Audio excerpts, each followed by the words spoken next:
सम्झां थो सिंधियत जी संगत शाख टनो मोहम्मद खान सिंध जी मुतहरिक तरीन शाख आहे,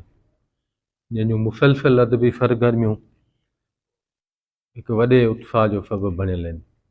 अॼोकी वेहक जेका सिंधी ॿोली जे यगाने अदीब साईं रसूल बख़्श दर्स जी वरसी जी मुनासिबत सां उन जे नाले सां मनसूब थियल हुई ऐं आउं सम्झां थो सिंधी अदबी संगत शाख टनो मोहम्मद खान जो भेटा वारो इहो क़दम हिकिड़ी बहितरीनु अॻु भराई वारो क़दम आहे। सिंधी अदबी संगत शाख टनो मोहम्मद खान जी अॼोकी वेहक में खोलसारनि दोस्तनि बहितरीनु तख़लीक़ी सघ जो मुज़ाहिरो कयो ऐं राया ॾींदड़ दोस्तनि जा बि हिकिड़ा ख़ूबसूरत ख़्याल साम्हूं आया। आउं सम्झां थो शाख जे हिननि समूरनि दोस्तनि जी महिनतुनि ऐं मुसलसल अदबी सरगर्मियुनि सिंधी अदबी संगत खे जेको मान ऐं मर्तबो अर्पियो आहे उनजो मिसाल आउं ख़ुदि तव्हांजे अॻियां आहियां। सिंधी अदबी संगत शाख टने मोहम्मद खान जूं मुसलसल सरगर्मियूं मुसलसल तहरुक ऐं असां सभिनी दोस्तनि जो हिकिड़े सथ जी सूरत में हिकिड़े गॾियल काफ़िले जी सूरत में जेको बि पोरियो हो उनजो नतीजो असांखे इहो मिलियो त मर्कज़ में असांखे मेरिट जे बुनियाद ते नुमाइंदगी मिली हुई ऐं उन सिलसिले में आउं घटि में घटि इन राय जो आहियां त शाख जे समूरनि दोस्तनि जे अहिड़ियुनि महिनतुनि खे ख़िराज पेश न करणु कंहिं कुफर जे बराबरि आहे। पोइ अॼोकी जेका असांजी अदबी वेहक हुई ऐं यकीनन साईं रसूल बख़्श दर्स सां मनसूब हुई ऐं साईं रसूल बख़्श दर्स जो नालो सिंधी अदब में आउं सम्झां थो कंहिंखां बि शायदि लिखियलु न हुजे। साईं रसूल बख़्श साईं एजाबुनि ते खोलसारनि पहलुनि ते ॻाल्हायो इल्मी अदबी हवाले सां, पर साईं जी जेका मूंखे हिकिड़ी ख़ूबी वणंदी त हू असांजी जेका जूनियर ऐं सीनियर टही जो जेको फ़र्क़ु हो, जेका विछोटी खोड़ वक़्त खां हिकिड़ी हायल हुई, त उन विछोटी जी अहमियत साईं रसूल बख़्श दर्स वटि का बि कोन हुई। इवन एस ताईं जो जेकॾहिं हुनखे का मुंहिंजी लिखणी वणंदी हुई त उहो मैसेज कंदे या फ़ोन कंदे बि कोन घबराईंदो त असांजी आया उमिरि जो एतिरो फ़र्क़ु आहे ऐं आउं कंहिंखे एप्रीसिएशन ॾियां पियो। न त असां वटि हाणे हिन दौर में त तहफ़ुब परस्ती वारो लाड़ो एॾो वधी वियो आहे जो को असांजे खां 5-7 साल दोस्त जे सीनियर हूंदो त चवंदो आउं आहियां त आउं ई 27 साल तूं कंदो रहां, ॿियो केरु न हुजे। पोइ अहिड़े क़िस्म जा शख़्स जेके हुआ ऐं उन्हनि हिकिड़ो पंहिंजो माना जनरेशन गैप जेको ख़तमु कयो, उन्हनि पंहिंजे पोयां हिकिड़ो असांखे केडर मुहैया करे ॾिनो ऐं यकीनन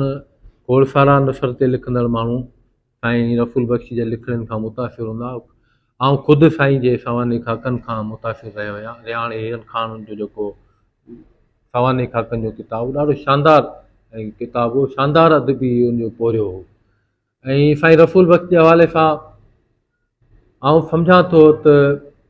असां वटि खोड़ सारा दोस्त इन बेस में पवंदा आहिनि त असां जानिबदार आहियूं या गैर जानिबदार आहियूं, पर रसूल बख़्श दर्स उहो जवान मर्द हो जेको सदाईं वॾे वाक़े चवंदो त सिंध सिंधी ॿोली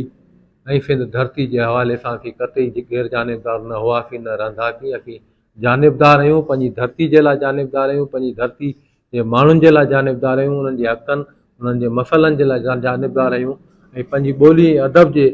बचा ऐं दिफ़ा जे लाइ जंहिं मोर्चे ते असां बीठा आहियूं असांजी इहा जानिबदारी आहे। असां कतई साईं रसूल बख़्श कतई बि इन शइ जो कोन हो त को हुन करे गैर जानिबदारी जी का दावा कजे। जिते बि सिंध ऐं सिंध जे माण्हुनि जो मसइलो थिए आयो, जिते बि सिंधी ॿोली जे बका जो मसइलो थिए आयो, जिते सिंधी अदब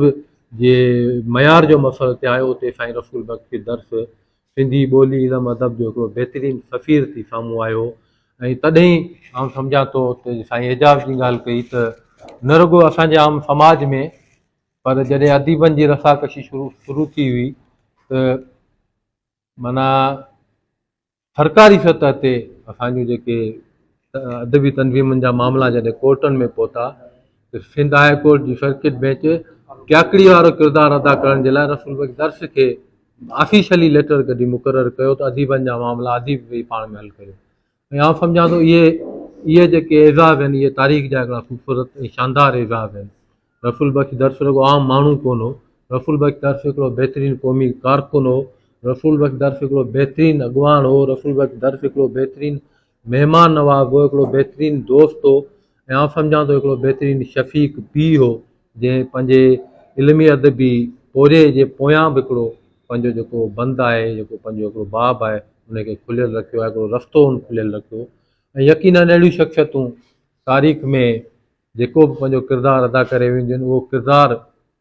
उत्साह जो सबबु हूंदो आहे। उन किरदार मां खोड़ सारा लिखारी, खोड़ सारा फ़र्द, खोड़ सारा शोभा अहिड़ो उत्साह हासिलु करे उन किरदार खे अमर करे छॾींदा आहिनि जो सदियुनि ताईं उन्हनि जा गीत ॻाइबा रहंदा आहिनि। ऐं रसूल बख्श दर्फ़ अहिड़ो ई किरदारु हो जंहिंजी इल्मी अदबी पोरे खे सदाईं असां सदियुनि ताईं यादि कंदा रहंदासीं। ऐं इन्हनि शख़्सियतुनि जो कमु जेको आहे उहो कॾहिं बि विसरण जहिड़ो कोन रहियो आहे। सिंधी अदबी संगत शागिर्द अनूर मोहम्मद खान जा समूरा दोस्त जस लहणनि जो साईं रसूल बख्श दर्फ़ खे अॼोकी हिन अदबी वेहक में हिकु भरपूर भेटा अर्पण जे लाइ हिकिड़ी मखसूस कई वई जेका अदबी नशिस्त, हुन में सभिनी दोस्तनि पंहिंजो हिकिड़ो बहितरीनु तख़लीक़ी जेके इस्म हुआ उहे पेश कया ऐं शरीक थींदड़ दोस्तनि सभिनी पंहिंजा ख़ूबसूरत राया बि ॾिना। ऐं असांजे कुझु नई टही जे रागी दोस्तनि पंहिंजे ख़ूबसूरत गीतनि सां, पंहिंजे ख़ूबसूरत आवाज़ सां हिन महफ़िल खे रौनक बख़्शी। ऐं आउं सम्झां थो इहो ई सबबु आहे जो असां वटि बिना कंहिं फ़र्क़ जे, बिना कंहिं मतभेद जे हीउ जेको क़ाफ़िलो सालनि खां सिंधी अदबी संगत जो हले पियो ऐं ॾींहों ॾींहुं उन्हनि मोहबतुनि में, उन प्यार, उन शफ़क़त में इज़ाफ़ो थींदो पियो रहे। इहो सहरो असां सभिनी जो गॾियल सहरो आहे, इहा महिनत असां सभिनी जी गॾियल महिनत आहे। ऐं असां उमेद रखां थो सभिनी दोस्तनि खां त मोहबतनि जो हीउ जहान जेको आहे अञा बि वधीक वुसअत माणींदो रहे। तव्हां सभिनी दोस्तनि जी महिरबानी।